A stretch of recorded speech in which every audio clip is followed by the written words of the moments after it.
Hey, what up you guys, it's Danny B. You're watching The Trash Dash, and in this video I'm going to be doing my top 10 favorite Jess Franco films. So by now I've seen probably about like 40 of his films, maybe around like 35 to 40. Next year if I do this list it might be like a totally different list, because you know he's got over 200 films. So I'm just going to go over these kind of quick. Hey, coming up at number 10 is going to be Demoniac. This is with Lena Romay and Jess Franco himself playing. It's almost like a slasher film, kind of like a religious-based slasher. The uncensored version is called Exorcism. I like the name Demoniac better. There's also a re-edit. There's a bunch of versions of all his films, but especially this one. The Sadist of Notre Dame is what it's also called, but that's like re-edited into a different version or something. Alright, coming up at number 9 is going to be Sexy Sisters. Pretty much kind of like a straight-up porno film that he did. This is a pretty bizarre one where this girl's keeping her sister locked up who's a nympho, and she's writing these like a diary of all her weird fantasies. I don't know. The lead actress, I forget her name, but she's really good in it. She's kind of creepy.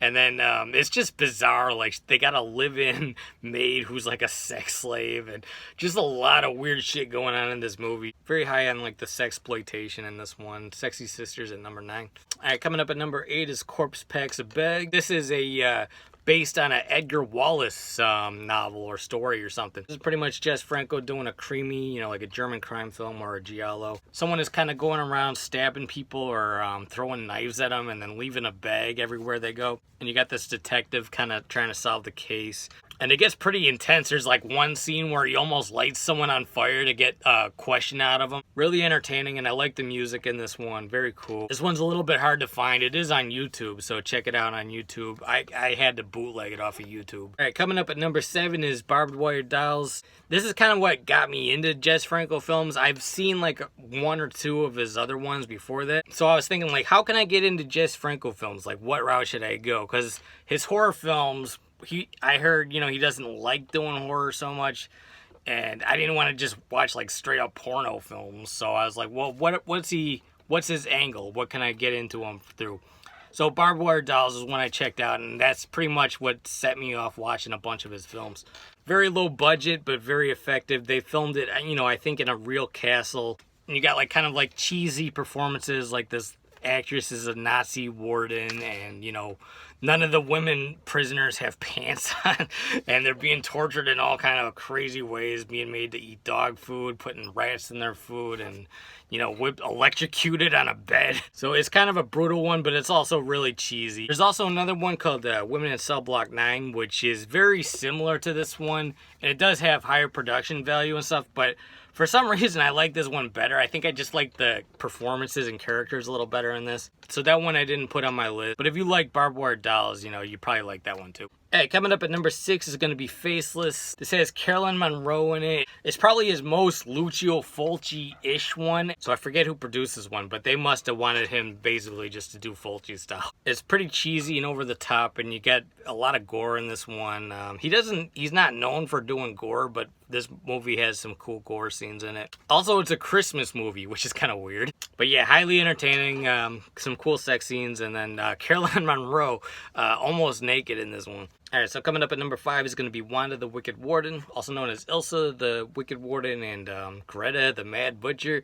Out of those titles, for some reason, I like Wanda the Wicked Warden the best. I think just because it's got, like, you know, phonetics, the W's. But also, this is not an official Ilsa movie. Diane Thorne is awesome in this, and then Lena Romay is awesome, and I love the ending on this. It's probably not as crazy of a movie as Barbed Wire Dolls is, but for some reason, I just liked it a little bit better. It's about this lady that goes into an insane asylum, or whatever kind of hospital it is, to try to see what happened to her sister, because her sister mysteriously disappeared. And you know, when she's in there, she's going through all the torture, and then on top of that, you got Lena Romay is like the tough prisoner, like beating her up and making her do stuff and everything. Yeah, classic exploitation stuff. Number 5, Wanda the Wicked Warden. Hey, coming up at number 4 is going to be Erotic Kill, also known as Female Vampire. I like the title Erotic Kill way better than Female Vampire. And there's not really that much to this one. It's just basically Lena Romay is a female vampire, and she's biting guys on the dick, like sucking their blood through their dicks, basically.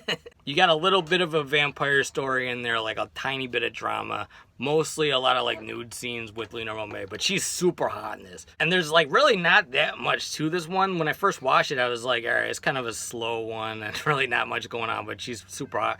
But then I keep coming back to it. I keep rewatching it. And the music in this is the same music they used in Zombie Lake. But it's really good, it's really effective, and it really sells the film for me. This is also my favorite Lena Romay role. She's just super fine in this, and I think she's pretty cool as the vampire. Alright, coming up at number 3 is going to be Killer Barbies. And this is a film he did in the 90s, and it's really a lot different than a lot of stuff I've seen from him. It stars a band from Spain, like a punk rock band from Spain called the Killer Barbies. That's why it's called that. And they're almost like the group from Scooby-Doo, like they're traveling together in a van.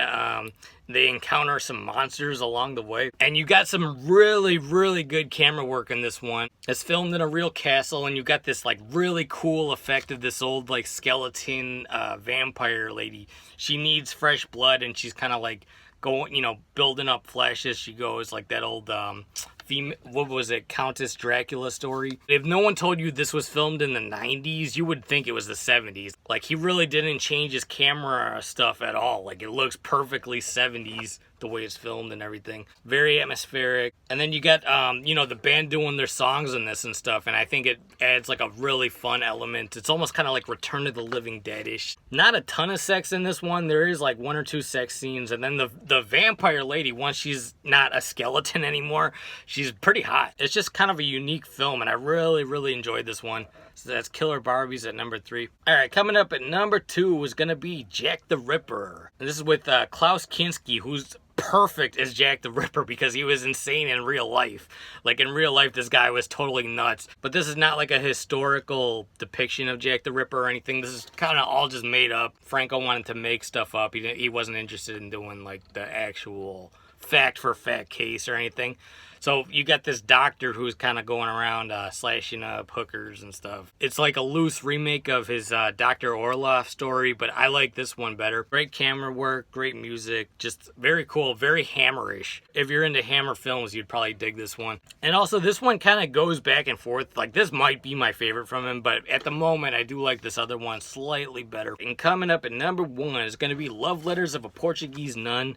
And to me, this is just like a masterpiece. Like, this movie is not for everybody, but I really kind of got what he was doing with this film. To me, this is a film that really only Franco could do. And this is a story about, like, you know, corruption in the church. The Catholic Church is basically taking advantage of this young girl who's recruited to be a nun. And it's a period piece, and you got all this like cool classical music that fits the scenes perfectly. This was all filmed in real churches in Portugal, I believe, and like so you got this like really like authentic looking setting and everything, and then great performances by the actors, so it feels authentic. But then you got like all these like really sleazy scenes of like these nuns getting horny for the devil, and then you got this guy that actually shows up as the devil and he's fucking the nuns. It's just bizarre. Really artistic shots of like the nuns licking each other's nipples and shit. It would have been awesome if Lena Romay was in this one, because I love seeing her every time she's in a movie, but unfortunately she's not in this one.